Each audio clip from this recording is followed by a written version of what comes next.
Voilà, retour au midi actualité avec Jean-Philippe Trottier, votre animateur. Il est 12h36 sur les ondes de Radio Ville-Marie. Alors, on a parlé des ICASM, qui est un peu une mort à soi-même.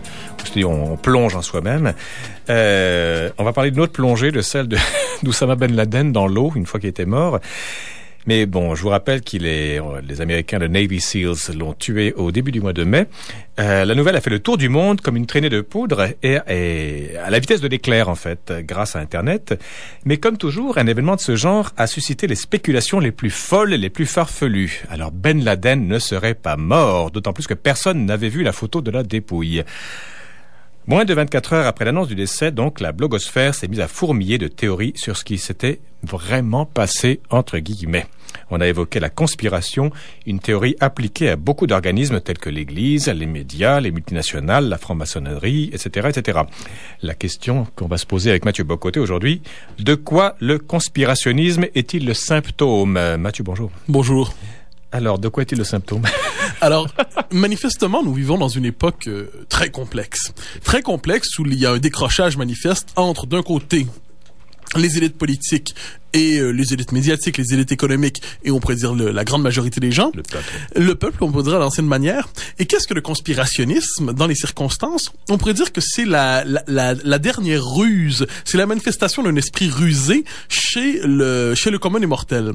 C'est-à-dire cette volonté, ce sentiment de ne pas se laisser duper. Donc la marche du monde nous échappe, les grandes décisions nous échappent, mais moi, commis d'épicerie, moi, agent de police, vous pouvez multiplier tous ces scénarios.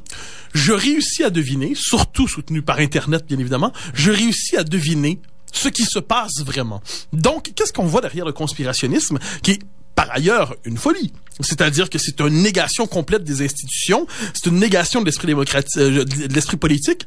Je dirais qu'on peut y voir une forme de falsification de l'idée démocratique. Une falsification de l'idée démocratique, c'est-à-dire chacun désormais se permet de contourner, d'abolir la fonction. Chacun se permet d'être étranger à la rationalité du politique. Chacun se permet d'être étranger à la rationalité des institutions. Chacun désormais a sa propre théorie pour expliquer le monde et il considère que son droit à sa théorie fait de lui l'esprit le plus rusé qui lui permet de se dérober à toutes les formes, je dirais, de l'autorité politique. Mais Mathieu Bocoté, il y a quand même quelque chose de... Je ne sais pas si vous connaissez l'auteur Hervé Kempf, qui est venu ici faire une tournée de son bouquin, je l'ai interviewé du reste. Il parle des oligarchies qui contrôlent le monde, qui exploitent le monde, les oligarchies financières, médiatiques et tout ça, et qui contrôlent le peuple.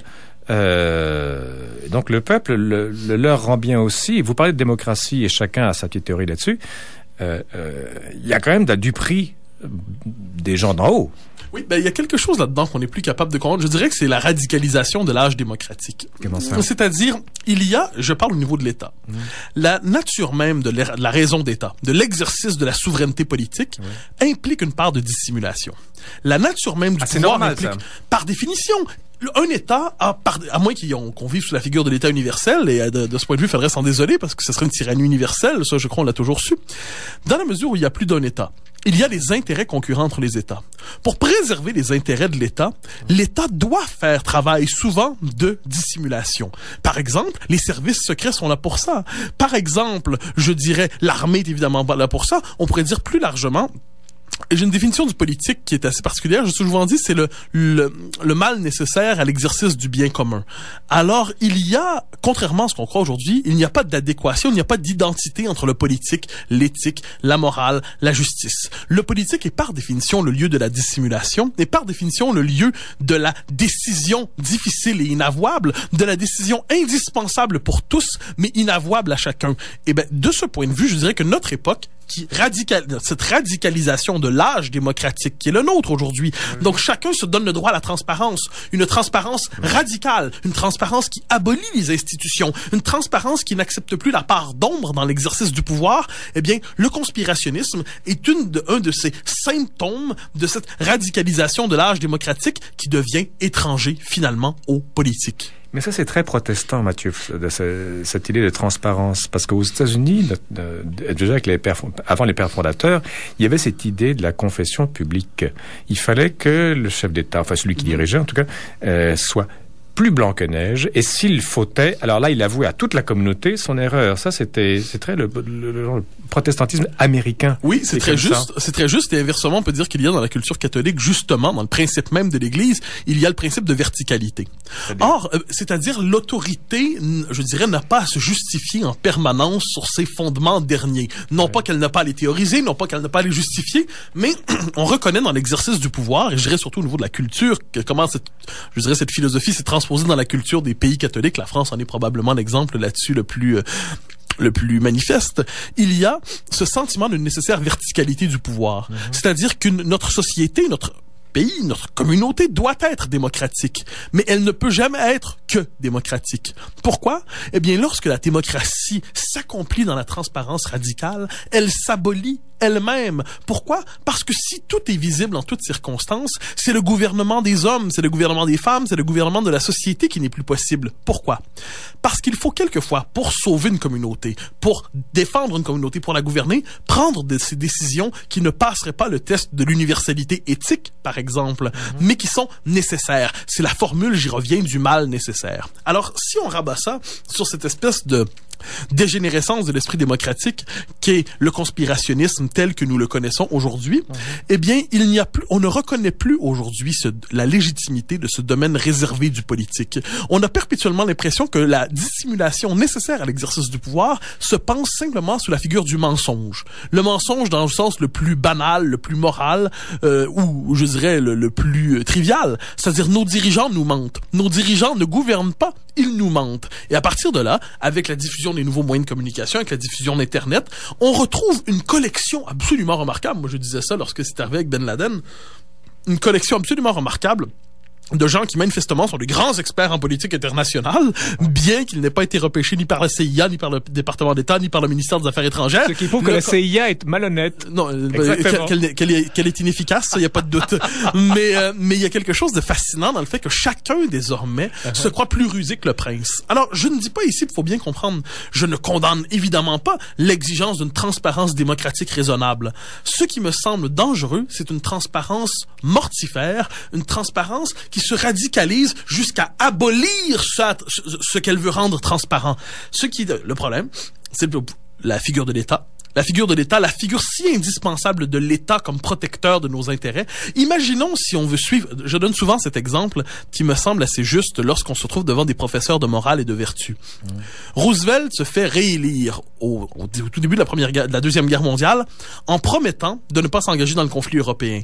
Tout en sachant que s'il se fait réélire, il va s'engager dans le conflit européen. C'était prévu d'avance, oui? C'est-à-dire, il y a un calcul. Roosevelt croit à la nécessaire intervention d'une manière ou de l'autre à l'intérieur du conflit européen. Il croit que l'Amérique devra s'y engager. Mais pour s'y engager, il doit être au pouvoir. Et pour être au pouvoir, il doit promettre qu'il ne s'y engagera pas. Donc, on pourrait dire rationalité extrême du machiavélisme, si je peux dire rationalité machiavélienne par excellence.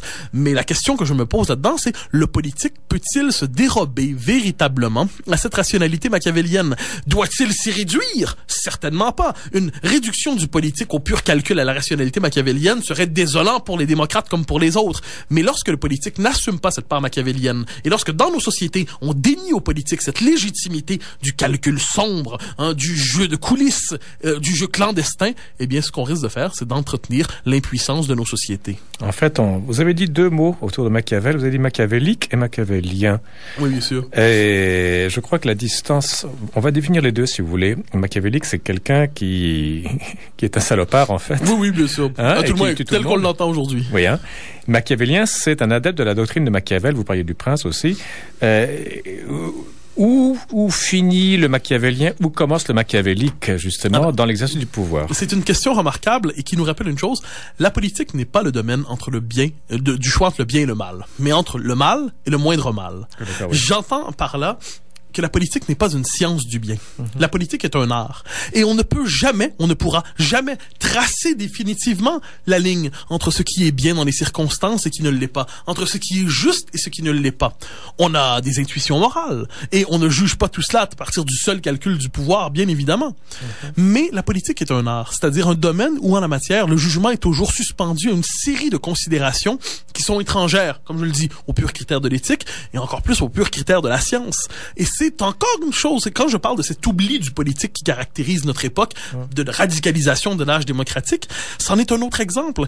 On voudrait que le politique soit absolument technicisé. On voudrait que le politique soit purement technocratique. C'était le rêve de JFK à l'époque et c'est le rêve des technocrates aujourd'hui. Lorsqu'on nous dit la politique devrait être gérée comme une entreprise, la politique devrait être gérée par l'administration publique, ce qu'on veut nier ici, c'est la part existentielle du politique, cette décision devant deux choix potentiellement légitimes et pourtant il faut trancher au désavantage des uns à l'avantage des autres. Ce que notre époque peine à comprendre, je crois, ça à tout le moins c'est mon sentiment, puis c'est ce que confirme cette espèce de, parce que j'y reviens, cette multiplication des théories conspirationnistes. Ce que notre époque peine à comprendre, c'est la légitimité même du politique, cette capacité à prendre des décisions existentiellement difficiles, mais nécessaires au maintien, à l'existence même de la communauté. On semble prendre pour acquis, c'est l'héritage de la fin de la guerre froide là-dessus, on semble prendre pour acquis que notre monde est définitivement installé dans la paix, dans la joie. C'est virtuel, c'est le modèle de l'Union européenne, cette espèce de laboratoire d'une cité universelle qui se dérobe à l'exigence de la protection de ses frontières, qui se dérobe à l'exigence de sa protection militaire. L'Union européenne est un peu ce laboratoire de la fin de l'histoire. Mais vous remarquerez aussi que l'Union européenne est ce laboratoire de l'abolition du politique dans la technocratie, dans le droit, dans la bureaucratie.